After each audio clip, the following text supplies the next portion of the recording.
lovely people.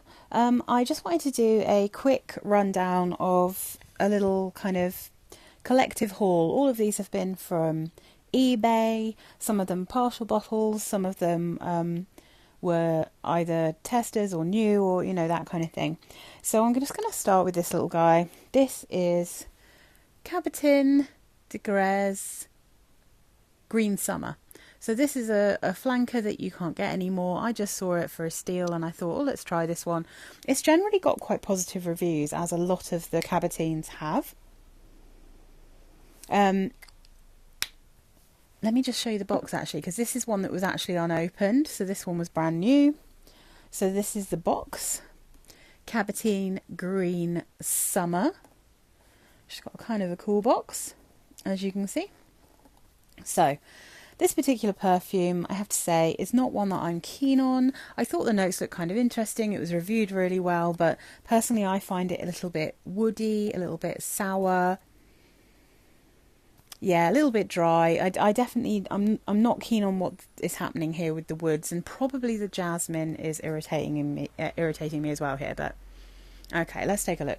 So the notes for Green Summer are blood orange, mandarin orange, yuzu and pear. And then the middle notes are lotus, freesia, jasmine. Base notes, oak moss, cedar and musk. So it's very citrusy when you first spray it. I don't get a huge amount of blood orange and pear. I get more of the mandarin and the yuzu. So it's kind of citrusy in more of a kind of lemony, limey kind of way. And then the florals here are relatively strong. It's got that kind of classic, almost white floral, slightly watery. And then it must be the oak moss, the jasmine and the cedar are giving this quite a dry and slightly bitter woody scent, which I'm not mad for. And I think if this worked well on you, then probably you'd get more of the pear and maybe more of the musk. There's definitely a bit of musk. But yeah, this generally, it kind of dries down to me to smell a little bit like a perfume for men. It's very kind of unisex just generally, but it just didn't really work on me, you know. I think this might be one that lots of other people like, but it just didn't work well on my skin. So that's Green Summer from Cabotine. Very cute little bottle though, isn't it? Super cute. So next up, we have, this is a real classic. I got this, I've been wanting to smell this for ages. You cannot smell it in store anymore. And it's a very expensive perfume, but I just was really interested in smelling it, mainly because it's described, it's often brought up as a honeysuckle perfume. So let's have a little look. This is a very partial bottle of Diorella from Dior. As you can see, this is the Créations de Monsieur Dior version, so this is the one you can get currently. I think this is, did I get the EDT? I think this is the EDT. In fact, I'm not sure you can even get a different version of this anymore, but you used to be, yeah, this is the eau de toilette, but you did used to be able to get an eau de parfum version and an eau de toilette version, and nowadays if you're going to buy anything from Dior, they only have the EDT version. Beautiful bottle, love these bottles. I have Diorissimo, I think is it called Diorissimo? I've got the lovely Lily of the Valley one, and my favourite, which is Dior Forever and Ever. So Diorella though, this is quite a classic smelling perfume. Now, if you look at the notes that they give you on Fragrantica for this particular version, they only list 3 notes, which is lemon, honeysuckle and vetiver. Very much not the full story here at all. And this definitely smells like a green chypre. This is a very, very classic smelling perfume, and it's in the same line as like, what's it called, like Elizabeth Arden Eau Fraiche and the Lancôme one that I can't remember the name of, but the green one, and some of the greener Chanel's. Is it Chanel 19 I'm thinking of? So it's in that kind of realm in terms of the smell. But it has a beautiful sweetness in this. Now, this is a weird perfume to me because I don't feel like it's me at all. But if I've tested it on my skin, I can't stop sniffing it, even though it definitely doesn't suit me. It doesn't really actually work particularly well on my skin, I would say, because it develops a smell that I think smells a bit like body odour. but there's also something about it that I find like really intoxicating at the same time. It's just not one that I think is suited for me personally. But the notes in this one, if we're looking at one of the older bottles, you know, green notes, Sicilian lemon, bergamot, melon and basil in the top, and then middle notes, honeysuckle, Moroccan jasmine, peach, carnation, cyclamen and rose in the mid. Base notes, oak moss, vetiver, patchouli and musk, and that makes much more sense. This has got a lot of oak moss, it's definitely got patchouli, it's definitely got musk. I think the musk is what I like in the dry down, but yeah, this turns into something strange on me. It's slightly different on paper, but it definitely, it takes a strange turn for me when I wear it. So it's not one that I'm going to keep, but I'm really, really glad I got to smell it, because lots of people really love this perfume. It is definitely an absolute classic. I do get a slight hint of honeysuckle, but I would never describe this as a honeysuckle perfume. There is so much going on here. And like genuinely, I think it's much more about the kind of top notes and the base notes than it is the florals. It's like really oak mossy. There's loads of vetiver. There's definitely patchouli. It's musky, but then there's this kind of bright but not too sharp citrus and a slight greenness. So yeah, it's really interesting, but it has to be for people who love a classic perfume. This is definitely very vintage smelling. It's it's very much like, if this is your style of perfume, then you will love it. If you love green chypres, you're gonna love this. You might still love it even if you just like the not so green chypres, but I'm not a massive fan of chypre perfumes, so I just saw this, there was a little bit left in it, so it was selling for a good price, and I thought I'm going to try it because I want to see how strong the honeysuckle is. But yeah, the honeysuckle definitely is not the main thing I smell here. So it was really fun to try it though. What a beautiful bottle. Hopefully I can pass it on to someone who's wanting to get it, because it's really difficult. You can't really get samples of these old Diors, and they never have them in store. Like, it's so annoying. All right, let's see. I'm going to get this one up next. So this particular one, as you can see, this is Eau de Giorgio. So it's Giorgio Beverly Hills, the classic. This is a tester bottle of the Eau de version. So it's the lighter, more kind of, I guess it's supposed to be easier to wear, a bit more watered down. So yeah, so I just wanted to try this one because whenever I've tried the original Giorgio, there is something that I love about how that perfume dries down. There's definitely something beautiful about it, but it has a real, firstly, it's way too strong for me. Secondly, it has a real bitterness going on there that I always think smells like dandelion milk. Like, it's got this green bitterness that I just cannot deal with. Almost like the leaves and all the leaves around the flowers have gone off, you know, like they've actually died and gone kind of slimy. That's the smell that I get from Giorgio, but it's mixed in with this lovely, lovely scent. So this is the bottle of Eau de Giorgio. As you can see, it's barely been touched. I'll just put this on an angle so you can actually read what it says. Yeah, so firstly, the bottles look incredibly similar. Obviously, this one says Eau de on it. And then this is the same bottle, but it has the two kind of turquoisey blue stripes down it. That's how you can tell that it's not the original Giorgio. And I've got it dried down on a piece of paper. It smells incredibly similar, but it's definitely not as sweet. It's definitely not as strong. And unfortunately for me, it still has that dandelion milk smell, particularly when you first spray it. This is a sharper, fresher, more zingy, less sweet, not quite as strong version. It's still a beast, don't get me wrong. Like, this is still stronger than most modern perfumes, even though it's like the Eau de version. But yeah, it still has the thing that I don't like about Giorgio, which was a bit of a bummer because I was really hoping I'd find like an easy to wear version of Giorgio, because I genuinely do think it's like a really happy smell, a really happy, bright, yellow bunch of flowers. Like, it's really nice. I did like the sweetness in the original one. I was just really hoping to not get that same green bitterness that I get, but unfortunately that one didn't work out so well. But yeah, if you like Giorgio and you just want a not quite so strong or not a sweet version, highly recommend this. You'd love it, I'm sure. All right, next up we have this one. So I did talk about this in one of my What I Wore last week, and I said I'd update everyone. So this, oh my God, this bottle is so beautiful.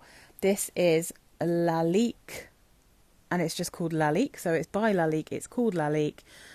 Sometimes this is annoying to find on Fragrantica because if you put in Lalique, it takes a while for them to actually realise you're looking for this, and they will give you like a special edition version, which I think has slightly different notes.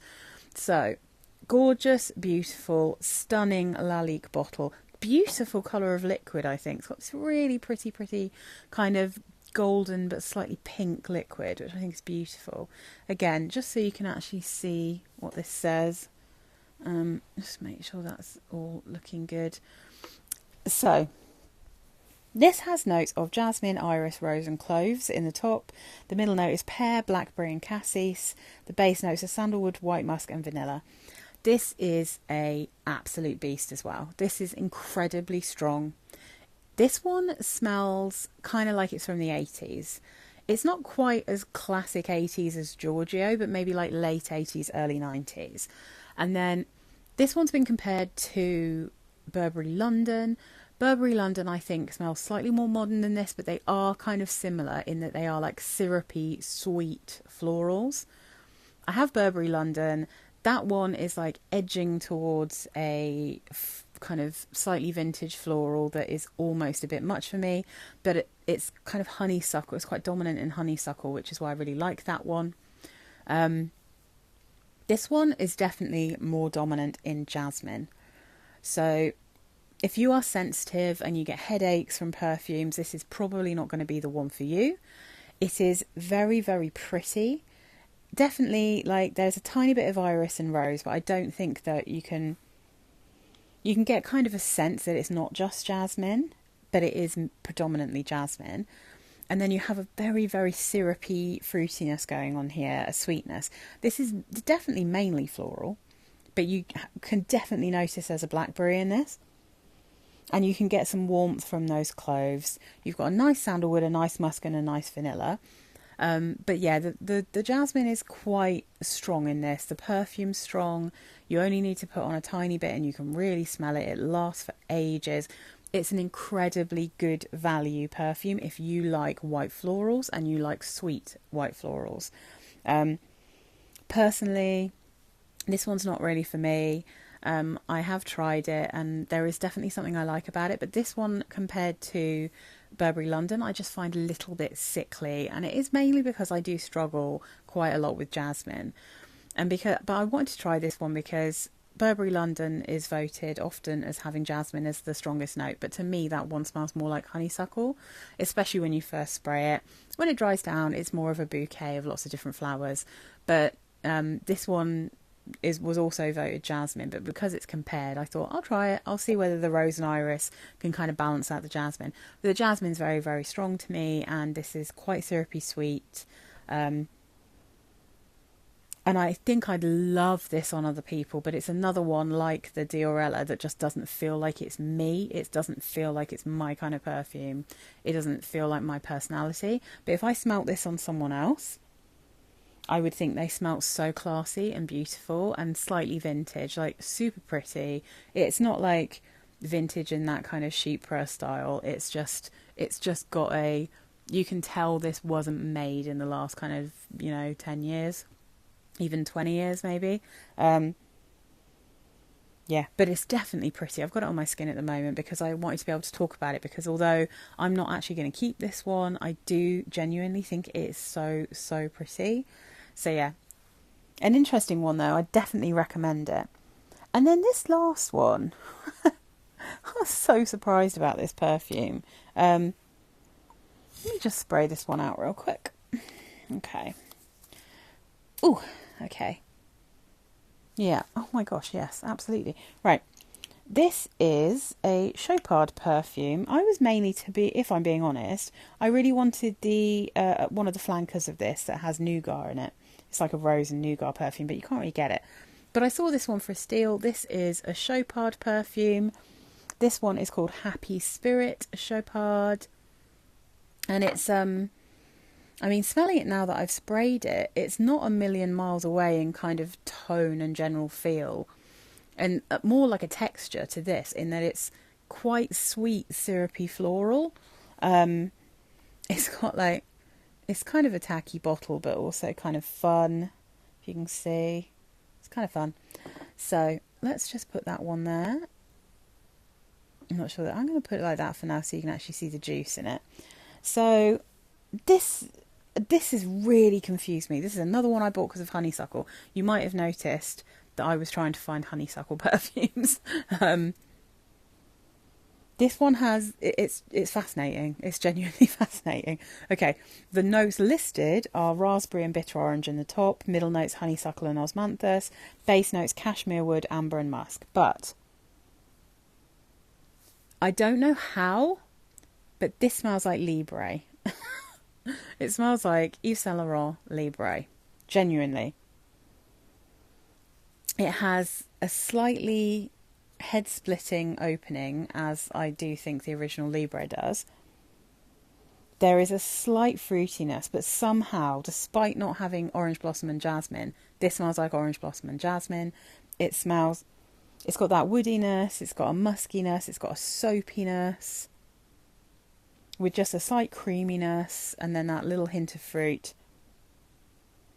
This is, to me, a very slightly smoother and less sharp and slightly more fruity version of the original Libre, which sounds mad because, like, I don't know that there's really any crossovers outside of maybe musk. I can't even remember if there's amber in that one, but this, honestly, it's so weird. And I thought maybe I was going crazy, but then I went and had a look on Fragrantica, and someone else had said Libre, and I checked the votes, and a few people have said this smells like Libre to them, so really surprised. But it's not quite as strong. It doesn't last as long, but it definitely it smells like Libre. It smells like the Libre profile, despite the fact this is, I do believe, has been around for longer.